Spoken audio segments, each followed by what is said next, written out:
Oh my god, Con was so good! I didn't want Con to stop, and why did it have to? Well, time to make a vlog about it!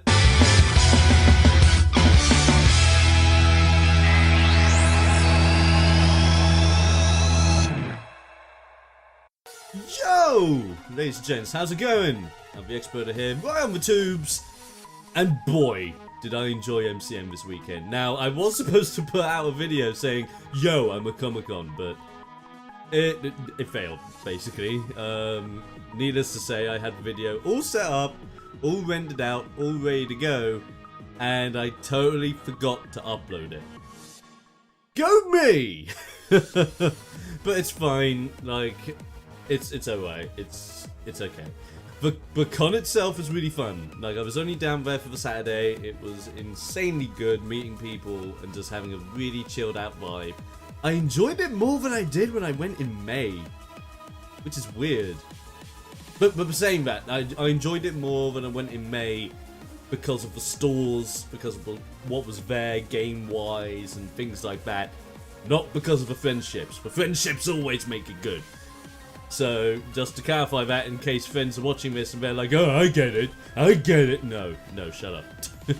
So yes, today we're going to talk about Con, my experiences, how fun it bloody well was. Hopefully through this video you'll be seeing like the odd bits of videos and the photos that I took whilst at Con on my phone, if I'm able to transfer them across. If not, then I'm terribly sorry and my phone is an utter doozy.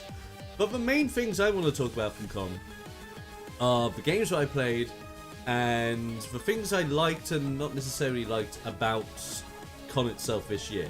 So, starting off, the games I played. The first game I played when I was down there, because there were a few games I wanted to try out. I only managed to get a hold of 2 because I was chilling out with mates all the time and we were here, there and everywhere. First one was Berserk. I had to play the Berserk game so badly because I'm a huge fan of Berserk. I love the manga, the original animes and the OVA movies. I really love. The new anime I'm slowly falling into. No, I'm slowly getting to love the new anime, but it was a slow burner to start off with, and I was very about it. But I loved playing that game to pieces. I'm a massive Dynasty Warriors guy, so combining that with a world of Berserk worked insanely well. The things that got me completely off guard were the fact that ever since the PS4 came out and the Xbox One, the guys at Omega Force and Koei Tecmo have been working their asses off to make these games run as smoothly as possible at 60 FPS with thousands of enemies on screen. They've nailed it with Berserk. Literally, there were so many enemies scattered across the screen whilst you got your giant friggin' Dragon Buster sword smashing, slashing, stabbing, throwing. It was crazy, and this is all whilst you've got your arm cannon blasting the living crap out of them. You've got those little grenades with little blow up things. You've got your repeating crossbow, throwing knives. It was crazy. It was crazy good, and it was so much fun. But the thing I loved about this one the most was more so about the combo system, because now you don't just have dash cancels like you would do in old school Dynasty Warriors Gundam or in the newer Dynasty Warriors games. You don't just have dash cancels anymore, now you have sub-weapon cancels, which is crazy. So now you could effectively, if you've played Dynasty Warriors games before, you would know your go-to massive crowd clearer is square, square, square, and then triangle, because then you do like a massive AoE stabby slashy thing. And this one has no exceptions, but now you can charge up that triangle attack and make it even bigger, even more damage, even more blood and souls dropping from it, and that's awesome.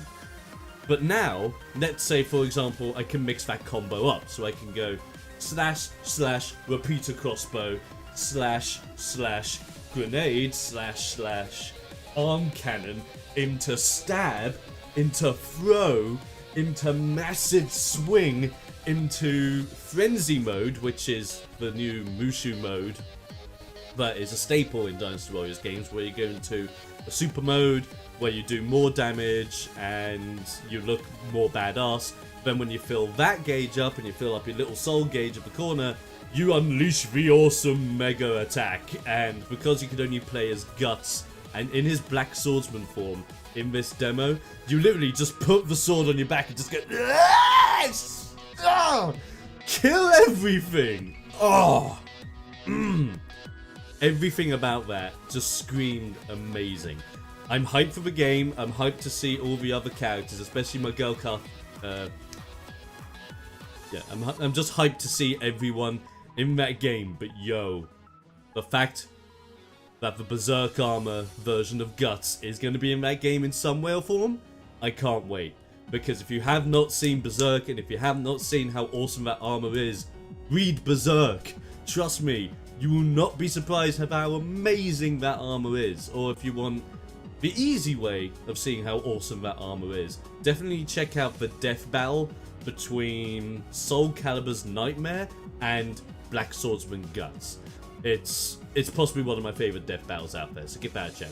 The other game I tried out was a game at the Bandai Namco booth, and that was Little Nightmares. Now, a friend of mine, also on YouTube, played it at EGX when she went down there, and actually said it was really, really nice. So when I saw it at Con this year, I thought to myself, okay, I've got a good recommendation on this, I'm going to try this out. And boy, this thing's really well done. Like, the lighting effects in this game alone are beautiful. But the aesthetics of it all, like you being a little child, like dragging gigantic suitcases and whatnot around to help you get up to the doors and unlock them and whatnot. You're walking around all these very creepy environments. Like, those child butcher guys are intimidating as hell. And even then, like, you're sneaking past them whilst they're going around the kitchen, chopping up sausages, cooking them, massaging, like, the meat of a fish or something along those lines. And it's all creepy and all really well done. But the thing that really gets me is how well crafted that AI is, because regularly in these games when you're going to sneak past people, you stay in an area where you're safe. You use the camera in order to detect where the enemy's going, so you can pretty much wait and see where he's going to go next. When you know he's in his pattern, you go from one safe area to the next safe area and carry on until you're basically out of harm's way. This one always kept it changing, because I got through the initial area and then the butcher moved to the next area ready for when I was going to sneak in there, and I'm like, oh my god, is he coming back? And he never came back, so I had to go in there, I had to do it all over again. And then an even crazier thing happened. I thought I got past that guy, and then there's a massive shelf full of all this cutlery and all this glass, and a vase from the top of this shelf just collapses, creates noise. And the last thing you want to do is make a huge amount of noise around these guys, because he comes charging over, wondering what happened. I'm like, oh god, no. Run out of there. And then I'm left thinking, okay, I can't get through the door, now what? And I realise there's a little opening on top of this shelf, and you have to climb the shelf. It's really well done. It's got elements of platforming, it's creepy, it's got a horror vibe to it, but it's so gorgeous.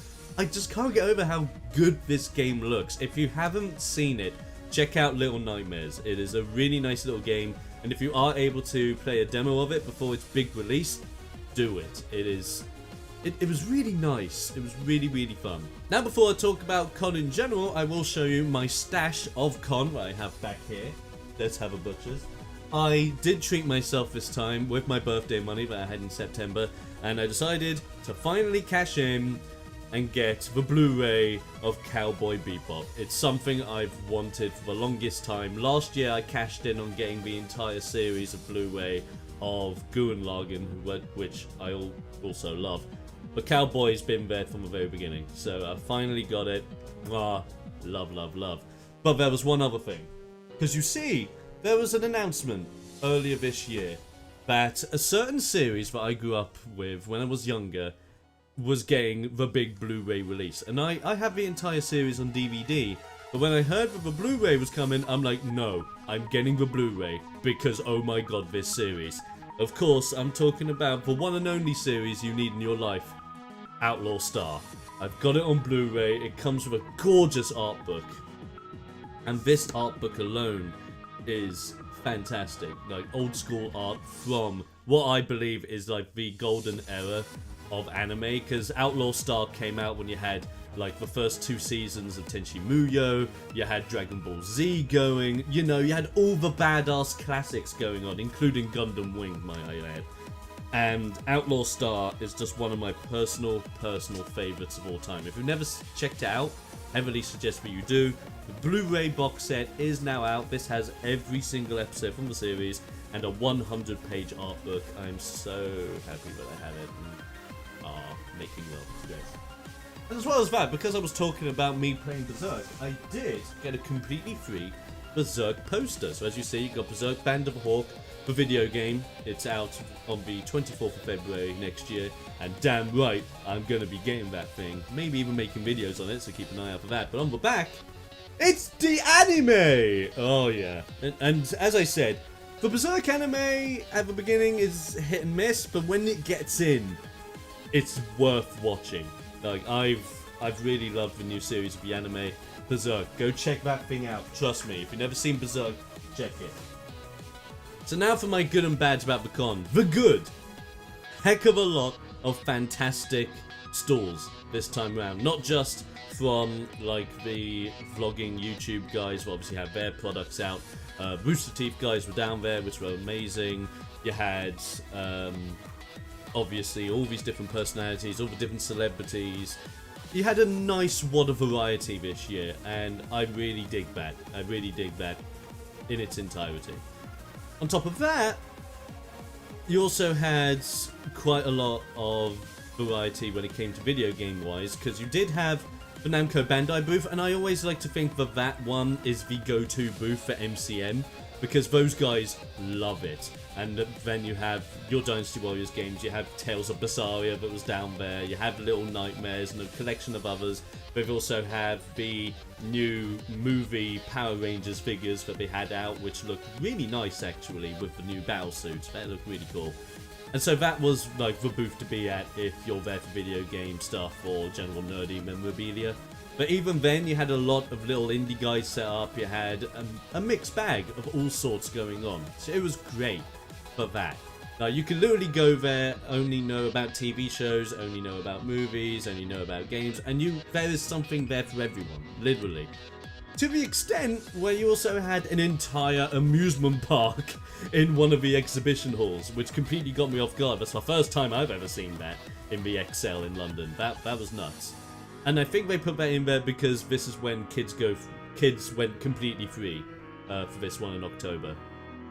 But as much as I liked that amusement park, £4, £4 to £5 to get onto every single ride. Yeah, now I know how you're making your money. Oof. I didn't have a lot of faults with con this year either. It was just very simple. The only faults that I have, and this is more towards you guys that sell things at con, and this is a challenge that I have for anyone that goes to MCM as a seller from now on and have your own booth.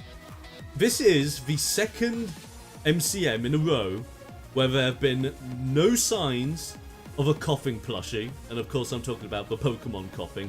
No signs of a Koffing plushie. There's plushie of every single Pokemon known to mankind. No Koffing? Now there's a lot of Haunter and Gengar love. There's a lot of Eevees, of course. Blastoise, Rayquazas.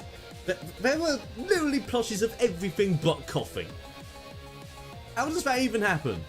That's the second con in a row. I will keep searching. My ongoing search for Koffing will never end. But I swear to God, if no one brings a plushie of Koffing to con, it will just break my little heart and I'll have to fork out God knows how many money to import one over probably. On top of that, this is the fourth con in a row where there's literally been no JoJo. I looked everywhere for the past 4 MCMs that I've been to. There have been 0 JoJo manga on sale, whether it's paperback or whatnot. There's been 0 JoJo DVDs available. There's been 0 JoJo love in any way whatsoever. There's been JoJo cosplayers, who I love to bits, by the way. There was an amazing Josuke Hagashikata from part 4 that was gender swapped. I completely loved that, and there were some amazing JoJos just walking around. That, I had no problem with the cosplayers, because the cosplayers were amazing. But for booths, you need to step up, yo. I swear to God, like, is JoJo that hard to bring over? Like, there weren't even JoJo figures. There were no Dio figures, or Jotaro figures, or Star Platinum, or even Killer Queen figures. Nothing. There was nothing JoJo, again, for the 4th year in a row. And we're now getting to the end of part 4 in the anime, potentially going into part 5, which is Vento Arreo, which I'm super looking forward to because of Gold Experience Requiem, and there's nothing! What? What? So that's a challenge that I have. If there are any guys that ran a booth at MCM this year, or any exhibitors whatsoever that bring stuff to con to sell, 2 challenges. Number 1, a plushie of Koffing, and if you goddamn have it, I will come to your booth, shake your hand, and praise you for being a god. Number 2, JoJo. Where is the JoJo? Where is the love? I need to find out. My ongoing search will never stop, and I will keep making this point until I see them. Rant over. And on that note, ladies and gents, that was my time at MCM this year. A fantastic showing. I'm looking forward to doing it all over again in May of next year, but I will be cosplaying. What will I be cosplaying as? I'll talk about that in another video in the future, because I want to start getting bits together, piecing it together, giving you little hints on the social media end, on my Facebooks, on my Twitters. So keep your eye out on that front, most definitely. But now I leave this up to you guys. Did you go to MCM this year? Did you enjoy it? Did you have a really fun time? What did you play? What did you get? Let's have a good fun time about it. Let me know your times in the comments section below. Of course, my Facebook, Twitter, and all that fun stuff is in the description also, so go give that a check out. And on top of all of that, have a very nice day, stay explosive, I'm the Exploder, and I'll catch you next time. Don't know why I did the whole Spock thing, but I don't know.